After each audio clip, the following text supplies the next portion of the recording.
Hello, everyone. Welcome to Zero Hour. I, how's everyone doing? I hope everyone is keeping safe, masking up, and sheltering in place wherever you've been ordered to do so.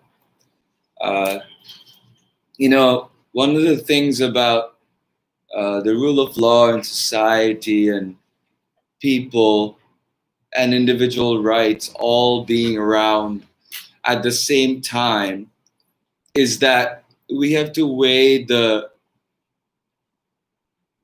we have to weigh the risk and the benefit of each person's right to choose whether or not to wear a mask against the public good of wearing a mask, as health officials have been saying for the past 8 months, that wearing a mask would greatly reduce the chance of the spread of COVID 19. So that's why I said follow the orders. I am a rebel by nature, and if somebody tells me to do something that I don't want to do, and if they insist on it, and if it's an authority figure, I'm much less inclined to do it and much more inclined to um, follow that order. That's just the rebel in me, and that's, I think, how most of us are. But as you get a little bit older, you realize that your actions have consequences, and those consequences don't necessarily have to be uh, ones that negatively impact you. They can be things that negatively impact your loved ones, your family, your neighbors, people you walk down the street with, people who are strangers who you don't know. And that thought that you would endanger everybody when you exercise your right to not wear a mask is is very, very irresponsible. And at some point in your life, if it ever comes out that you were somehow responsible for somebody contracting COVID, and even if they didn't die from it, that over time the complications of COVID, which we're seeing are quite real. 20%, 1 in 5 who contract COVID uh, are later diagnosed with a mental disorder, some sort of a mental ailment or an illness. Uh, so, like dementia. Uh, so you have to think about that. It's kind of like mercury poisoning, but you don't know that it's poisoned you right then. It just takes decades for it to set in.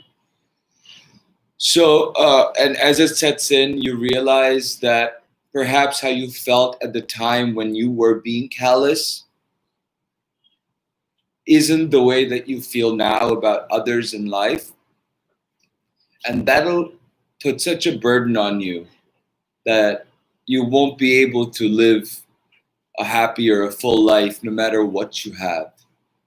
Uh, so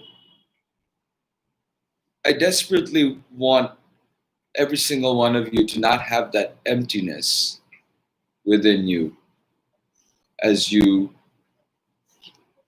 grow to realize the pain and suffering of life, but also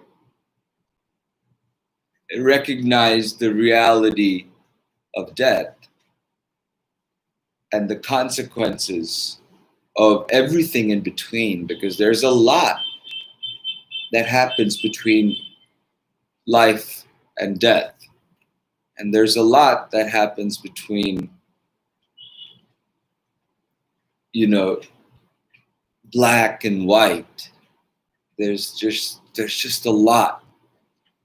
and working in absolutes never solves a problem, ever. You go to a grocery store and you walk into a cereal aisle and you'll realize what I'm talking about. Or the booze aisle. Or now in the dispensaries, the weed aisle. I'm so jealous of you fuckers in the US. Anyway, today I'm going to do something a little bit different. So in 2011, I started this project of the tribute projects. It started with a book, and here's the book. So I wrote a book and then a few more.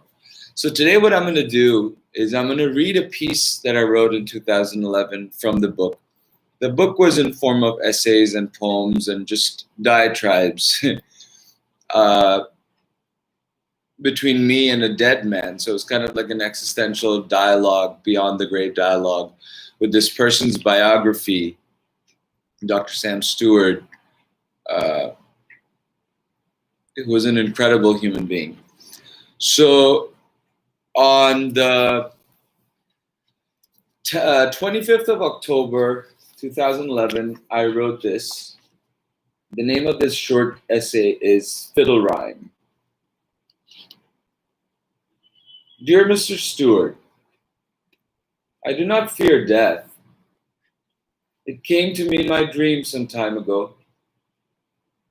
It scared me with horrid scenes of bygone pains. I woke up startled, and I shook it off. I fear pain less and less every day. I keep tolerating more constantly. I bleed, I scab, I scar, I heal. Till the one pain comes that kills me, I can barely feel. Even then, I cannot see myself panic. Death has begun to comfort me. Ultimately, it only frees my energy. My body returns to yield. My spirit floats on these screens, maybe into unexpected brains. It comforts me knowing these things I will leave behind. Stories from the tragic life of a poor lover. Recently, a great innovator died. In his last years, cancer lowering him, he transformed society. Turns out death motivated him. He wished he lived longer, but he made as much as he could with the time he had. My mission follows that trajectory.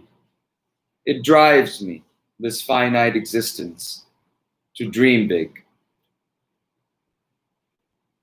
Truthfully, I know nothing of what lies after my heart stops pumping and my lungs settle permanently. I do not know what I will think after my mind dims and lights out. It has never happened to me. It has hence come to me the futility of speculating absolute uncertainty. In knowing death, therefore, we discover life. So I will leave you with that. That was me in 2011. My idea and my impression of death has only evolved to solidify that ideology, that we must embrace death. We must understand it. We must respect it. We must understand consequences. And we must just keep doing our duty, the duty that we feel within ourselves, that we have. Not just to ourselves, especially not to ourselves. That duty to ourselves is instinctive. You will always take care of yourself. So the duty that is greater than yourself, Focus on that. What is that duty? Not duty, duty that you have,